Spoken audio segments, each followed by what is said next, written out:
한 30번 정도의 약세장은 약세장 기간이 평균적으로 286일이에요. 네. 그런데 강세장은 30번 정도의 강세장은 평균적으로 1011일간 지속됐습니다. 네. 이게 무슨 얘기냐면 작년 같은 경우도 지금 강세장에 들었다고 생각하는 사람은 작년 10월 저점부터 이제 강세장이 강세장이 시작됐다. 시작됐다고 보는데 작년 10월 저점까지 하면 정확하게 286일 동안 약세장이었던 거거든요. 네. 그러면 이미 지나가는 걸 얘기하려는 게 아니라 이제 만약에 강세장이라면 강세장을 판단하는 게 왜 중요하냐면 이제 강세장이라면 이제부터 1000일 평균적으로 앞으로 상당히 오랜 기간 강세장이 계속된다. 어느 정도? 약세장의 평균적으로 3배에서 4배 길다.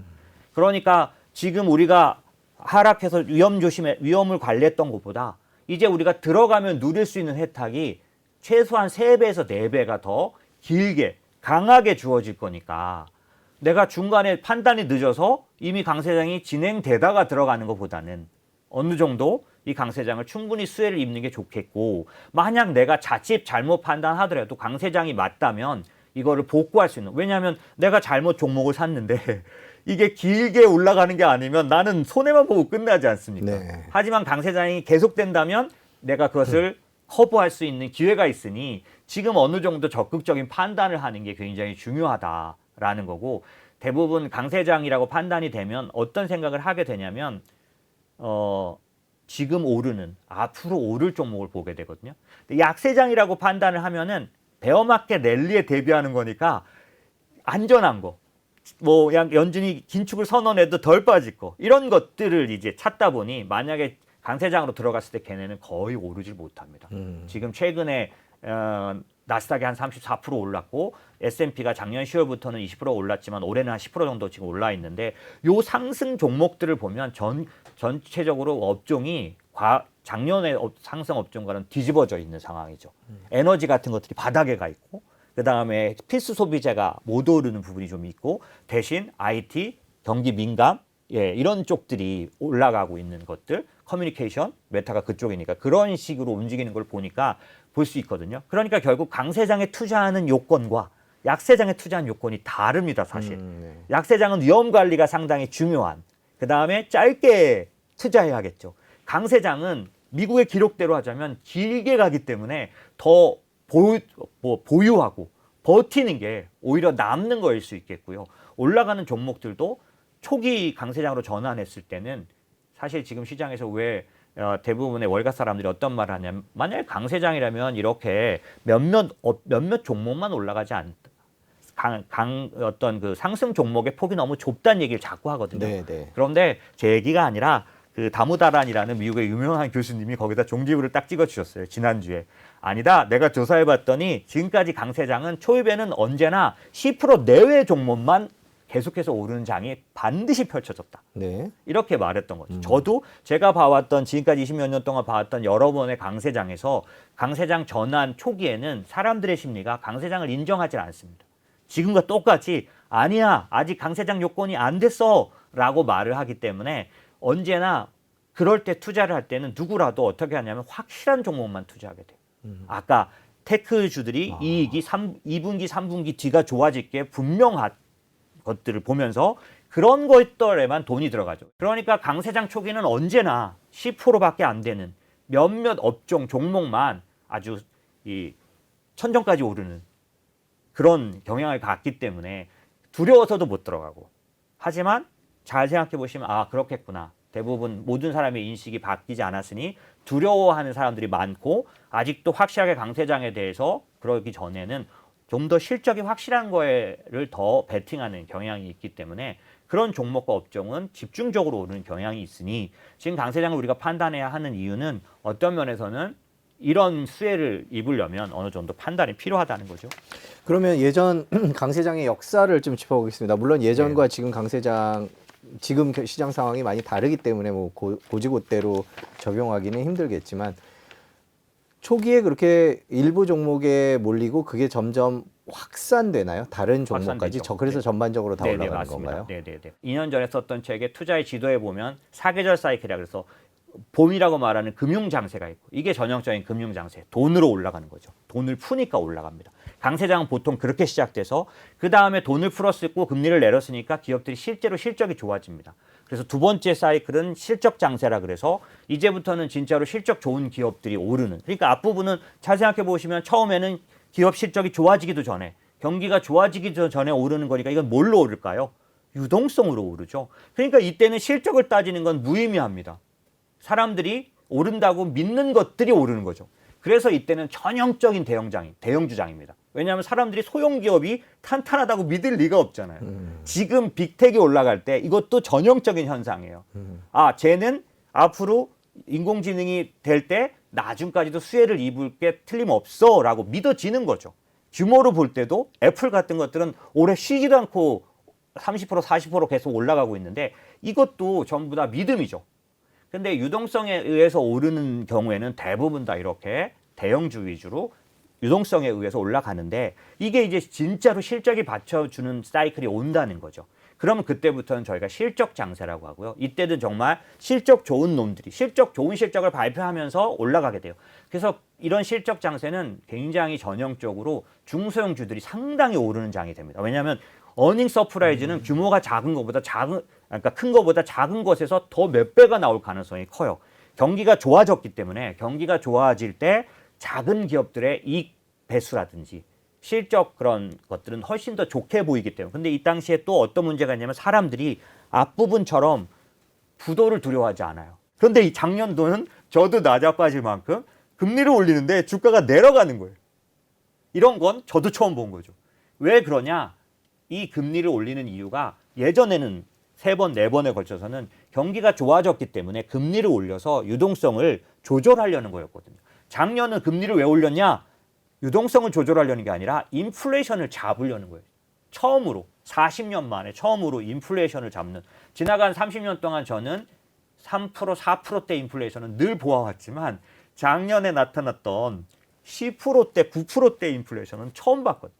결국 무슨 얘기냐면 왜 이 얘기 저 얘기를 하느냐 하면 지나간 강세장은 이런 기록들을 갖고 있지만 지금은 강세장의 어떤 모습은 다르지만 전형적으로 약세장에서 강세장으로 돌아설 때 모든 사람의 의심 가운데 돌아서기 때문에 몇몇 업종, 몇몇 종목만 올라가는 건 양쪽 다 공통적인 현상인 것 같다라는 게 제 생각입니다. 그러면 지금 빅테크 같은 큰 기업들이 먼저 오르고 예전에 강세장 같은 경우에는 그 다음에 이제 작은 기업들이 그렇죠. 올라가는 확산되는 그런 거죠. 순서를 보여왔다. 그리고 네. 지금은 그래서 빅테크가 오르는 거다. 이렇게 이런 맞습니다. 의견을 갖고 계신 지난주에 거네요. 데이터에서 러셀 2000이라는 게 뭐냐면 2000 종목이라는 중소형주 지수거든요. 작은 기업들이. 걔네들도 며칠 동안 랠리를 함으로 해서 어떤 시장의 어떤 월가 하우스들은 봐라 넓어지고 있지 않냐 이렇게까지 말하기도 했었죠. 예.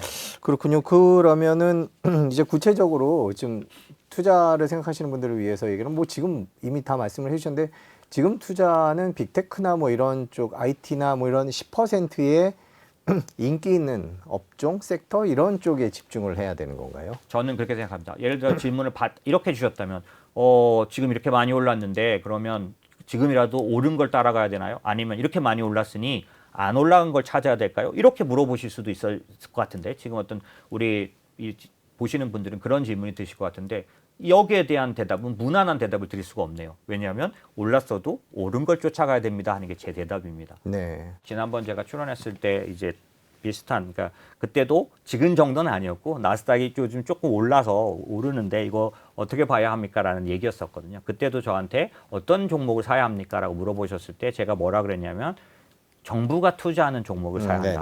정부의 캐펙스, 정부가 지원하는 업종을 사라라고 말했습니다. 여전히 저는 똑같은 얘기죠. 아까 제가 약세장에서 강세장으로 전환될 때 사람들의 믿음이 가는 종목으로 돈은 뭉치게 돼 있다고 말씀드렸죠. 마찬가지 정부가 지원하는 그 지원금에 의한 그 흐름은 누구도 부인할 수 없는. 그러니까 사실 제가 지표를 준비를 보여드릴 수는 없는데요. 지금 현재 미국 주요 설비 투자 계획이라 그래가지고 미국 전역에서 일어나고 있는 특별히 이제 반도체 쪽이 많고 전기차 쪽이 많은데 제가 그런 말씀 안 드려도 지금 한국의 몇몇 대기업들은 전부 미국으로 진출했죠. 이런 관련된 회사가 올라갈 거라는 건 의심의 여지가 잘 없다라는 거죠.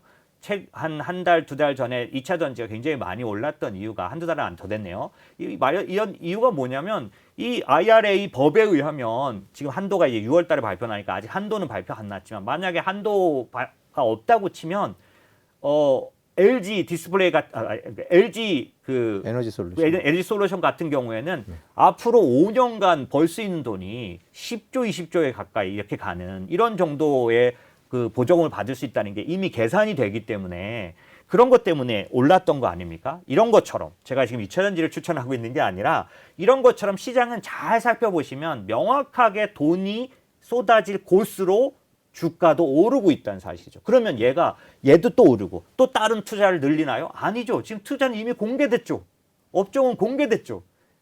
인공지능 관련돼서도 어느 정도 공개됐죠. 그러니 공개된 거는 이미 올랐을 거고 하지만 그 부분에 합류를 하는 게 맞다라는 거죠. 그러면 투자에는 이런 게 있지 않습니까? 사실 그 모든 게 반영됐을 때 엔비디아가 2배 갔으면 다 반영한 거다. 이게 이제 그 밸류에이션 교수님이 말한 거죠. 그런데 문제는 뭐냐면 사람들이 계산하지 못한 게 테슬라 때도 똑같았습니다.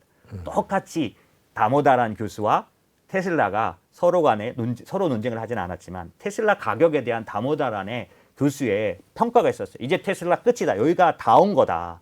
더 올라간 건 오버밸류다라고 했는데 그 뒤로도 오랫동안 올랐습니다. 그러면 그건 버블일까요? 그게 아니라 지금 엔비디아가 이 GPU를 점유율 80%니까 이거에 대해서 반영을 이미 했죠. 그런데 문제는 뭐냐면 어떤 것들이 있냐면 2위인 그 회사들이 쫓아오기 전까지 개발자들이 엔비디아 것만 쓰고 싶어 합니다. 새로운 걸 공부하고 싶어 하지 않아요.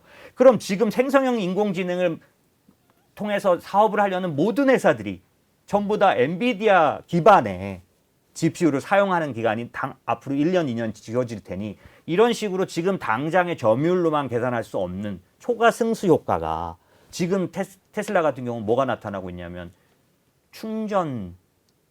충전기를 GM이랑 포드랑 공유해서 그게 지금 했죠. 13위를 상승시킨 이유 아닙니까? 네. 추가 밸류에이션이 더해지는 거죠. 이런 식의 것들을 밸류에이션을 가치를 따지는 분들은 볼 수가 없는데 시장은 이미 경험해 봤거든요. 그렇기 때문에 이걸 꼭 버블이라고만 보시지 마시고 사실 지금 생각하는 그런 부분에서는 상당히 생각지 않았던 추가 효과들이 있기 때문에 반도체 같은 경우도 반도체 지수가 올해 오른 것만 50%가 넘어요. 그러니 아찔하죠. 하지만 아직 세부적으로 된 게 아니니까 제 생각에는 만약에 종목이 힘드시다면 옆에 종목을 찾으시고 비슷한 수혜를 입었는데 반영 안 된 것들도 현재는 있습니다. 아까 제가 소프트웨어 종목 말씀드렸는데 저희는 그런 종목들을 통해서 상당히 좋은 그런 변경을 해나가고 있는데 그런 것처럼 아니면 그게 어렵다면 기대 수익률을 조금 낮춰서 아까 제가 강세장은 3배나 길다고 말씀드렸잖아요. 네. 그걸 기대하시고 오히려 업종을 투자하셔라.